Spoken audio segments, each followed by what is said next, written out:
नमस्कार दोस्तों, मैं विनोद प्रजापति वी न्यूज़ में आपका स्वागत करता हूं। चीका निवासी अश्विनी गुप्ता ने एचसीएस की परीक्षा में टॉप करते हुए एसडीएम का पद प्राप्त कर हरियाणा का नाम व अपने पूरे परिवार का नाम रोशन किया। अश्विनी गुप्ता आज पेवा में अपने मामा के घर पहुंचे, जहां पर बधाई देने वालों को तांता लग गया। एसडीएम के लिए चयनित हुए अश्विनी गुप्ता शुरू से ही पढ़ाई में अव्वल रहे हैं। अश्विनी गुप्ता ने बताया कि सफलता से उनका पूरा परिवार खुश है। उन्होंने बताया कि दिन में लगभग 7-8 घंटे पढ़ाई करते थे और ना ही उन्होंने कभी ट्यूशन ली, जिसमें उनके परिवार ने उन्हें पूर्ण सहयोग दिया और इसी वजह से इस बड़ी कामयाबी को छू पाए हैं। उन्होंने युवाओं से अपील करते हुए कहा कि अपने जीवन का एक गोल बनाकर उस पर आगे काम करें। नहीं, ये नेचुरली एक खुशी का महसूस करते हैं क्योंकि इस एग्ज़ाम की काफ़ी स्ट्रेसफुल प्रिपरेशन होती है और जब परमात्मा की कृपा से आप उसको क्वालिफाई कर लेते हैं तो अच्छा महसूस होता है और आप किसी के लिए खुशी का कारण बन सकते हैं। आप लोग भी घर से चल के आए हैं, मेरे सारे यहाँ पर रिश्तेदार आए हैं, तो नेचुरली बड़ा खुशी का माहौल है। देखो सर, पढ़ाई को क्वांटिफाई करना मुश्किल हो जाता है क्योंकि जो सिलेबस है एक कॉमन टर्म है, they can ask you everything under the sun. तो मेरे को लगता है क्वालिटी इंपॉर्टेंट होती है। वैसे भी औसतन आपको पढ़ना पड़ता है 7-8 घंटे रोज। ये आपका पहला प्रयास था या और भी प्रयास? नहीं, ये मेरा पहला एचपीएस में प्रयास था। तो क्या कुछ कहना चाहेंगे कि जो लोग एचसीएस की तैयारी करते हैं, तो क्या कुछ संदेश दें उनको आपको? सर, मैं कहना चाहूँगा कि जो हमारा यूथ है वो फोकस रहे, अपना एक गोल फिक्स करे और उसकी तैयारी करे, क्योंकि 3 स्टेज होते हैं इस एग्जाम के अंदर, प्रिलिमिनरी, मेंस और इंटरव्यू, और हर एक की अलग अलग रिक्वायरमेंट होती है। जो प्रिलिमिनरी है वो फैक्ट्स पे फोकस करता है, जो मेंस है that is more of a knowledge कि आप कैसे देखते हैं आसपास चीज़ों को, और जो इंटरव्यू में दे चेक योर पर्सनैलिटी। सो तीनों पहलुओं पे आप साथ साथ काम करें, अपना एक फोकस बनाए रखें, पेशेंस लूज मत करें, परसिवरेंस से काम करते रहें और रेगुलरली मेडिटेशन करें, क्योंकि ये काफ़ी स्ट्रेस हो जाता है तैयारी करते वक्त। आपको लगता है मेरा होगा नहीं होगा, इतना कंपटीशन है, लाइफ स्टेक पे लगी होती है। लेकिन अगर आप उस परमात्मा की अनुभूति अपने अंदर करेंगे और आप उसके अपने हार्डवर्क करें, उसको सौंप दें कि परमात्मा मैंने हार्डवर्क कर दिया है, बाकी आप देखें, वो जरूर आपका साथ देंगे। क्या आपने कोचिंग भी कहीं से ली है? नहीं सर, मैंने कोई कोचिंग नहीं ली है, ये मेरा सेल्फ स्टडी ही था। तो इसका श्रेय किसको देंगे आप? तो सर, इसका पहला श्रेय मैं अपने परमात्मा को दूंगा, जो पूरे सृष्टि के दाता हैं, ये उनकी ही मेहरबानी से हुआ है। और दूसरा श्रेय मेरे माता पिता के संघर्ष को, जिन्होंने निरंतर मेरे को मोटिवेट रखा और मेरे को वो सारी सुविधाएं मुहैया कराई जो मेरे को तैयारी के लिए चाहिए थी। क्योंकि वर्किंग होने के साथ साथ मैंने ये तैयारी करी है, तो काफ़ी ज़रूरी हो जाता है कि परिवार आपको सपोर्ट करे। मेरा सर जो फोकस है वो शिक्षा और स्वास्थ्य पे रहेगा, क्योंकि 2 मूलभूत सुविधाएं होती हैं किसी भी समाज के लिए। अगर हम इस पे डेवलपमेंट कर पाते हैं तो बाकी चीज़ें विल फॉल इन प्लेस।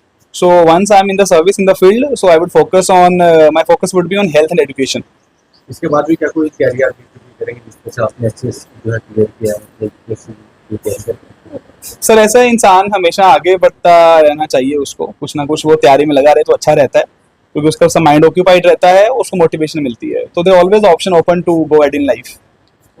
देखिए कि जब बच्चा कोई इतनी उपलब्धि को हासिल करता है, पेरेंट्स को तो खुशी होती ही होती है, पर बट जो मीडिया के माध्यम से ये मैसेज हरियाणा में या गुल्ला चीका में या पेवा में फैलेगा, तो जो पेरेंट्स अपने बच्चों को स्टडी के विषय में बच्चों को पढ़ा रहे हैं, या जो बच्चे पढ़ रहे हैं, या जो बच्चे इस एचसीएस में यूपीएससी में एग्ज़ाम की तैयारी कर रहे हैं, तो बच्चों को एक उत्साह होता है और पेरेंट्स को उत्साह आएगा। और इस उत्साह को देखकर मैं ये चाहता हूँ कि वो बच्चे भी इस पढ़ाई को पूरा कर करके और पूरी लगन के साथ स्टडी करके इस एग्ज़ाम को क्लियर करने की कोशिश करें। लेकिन मुश्किल कुछ भी नहीं होता, उस परमपिता परमात्मा का आशीर्वाद साथ में है, पेरेंट्स का आशीर्वाद साथ में हो और लगन से, सच्ची लगन से इसको पढ़ाई को करें। तो मैं तो यही कहूँगा कि अकेला अश्विनी गुप्ता नहीं, बहुत सारे हरियाणा से अच्छे बन के वो निकले स्टडी। तो थोड़ा सा इनके जान के बचपन में ये कैसे थे, क्या इनका एम था, थोड़ा सा बताइए।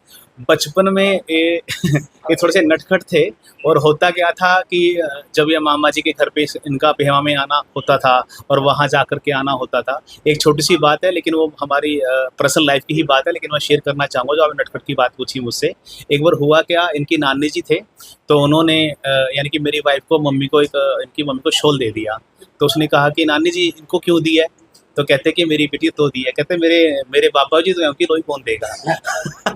तो उन्होंने इस तरीके से मांग करके उस लोई को भी एक्सेप्ट कर लिया। तो मतलब एक खुले दिल के बोल सकते हैं कि मतलब बोल देना, जो कुछ बोल देना, ऐसी बातें करते जैसे कोई बड़े एज के लोग बातें करते हैं। तो ये कौन से स्कूल से पढ़े हैं जी?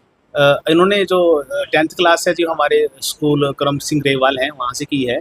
उसके बाद हमें किसी कारणवश हिमाचल प्रदेश जाना पड़ा। लक्ष्य यही था कि इस बच्चे को स्टडी करवानी है, तो +1 +2 इन्होंने आइसर स्कूल परवाणू से की है। उसके बाद फिर इन्होंने Shri Ram college of commerce में एडमिशन मिला, तो वहाँ पे एडमिशन हुआ तो उन्होंने वहाँ पे टॉप किया। तो अपने उस टाइम 2018 में Ramnath Kovind ji president of India थे, तो उनको गोल्ड मेडल से सम्मानित किया गया, क्योंकि उन्होंने दिल्ली की यूनिवर्सिटी में 52 कॉलेज में टॉप किया था। उसके बाद एग्ज़ाम निकाल के ये पंजाब नेशनल बैंक में बतौर मैनेजर प्रेजेंट अभी परवाणू हिमाचल प्रदेश में कार्यरत कर रहे हैं। तो युवाओं को क्या संदेश देंगे आप? युवा को मैं ये संदेश दूंगा कि पेरेंट्स का वो सपना वो साकार पूरा करें। जो भी ये वीडियो माध्यम से बच्चे देख रहे हैं वो अपने आप को जोश में लेकर के आएँ और स्टडी का पूरा ध्यान दें। नशे और ये मूवीज़ देखना या कुछ और भी इन चीज़ों से दूर रहें। वो कुछ पल के लिए अच्छी लगती हैं। आप कॉलेज में गए तो आपका एक लक्ष्य होना चाहिए कि मुझे कुछ कॉलेज से बाहर लेकर के आना है। ऐसा नहीं कि आप नशे की लत में हैं या पार्टियों की लत में हैं। वो ठीक है कि एंजॉय भी लाइफ में ज़रूरी है, पर बट जब आप सक्सेस होते हो तो लाइफ ऑटोमेटिकली आपको एंजॉय दे देती है। जी बहुत बहुत खुशी है कि उन्होंने बहुत मेहनत करी and he did succeed in it and so we are very happy. तो क्या कुछ आप भी क्या अभी तो हाँ जी अभी मेरा LLB का कॉलेज का ईयर चल रहा है और मेरा प्लान है जुडिशरी का एग्ज़ाम देने का, तो luckily I will be appearing for judiciary exam. आप भी कहीं पे कोचिंग कर नहीं सेल्फ स्टडी। हाँ जी तो कैसा लग रहा है आपका भाई एसडीएम बन गया? बहुत बहुत खुशी हो रही है। मतलब उन्होंने जो मेहनत करी है वो फाइनली रिजल्ट किया and we are very happy.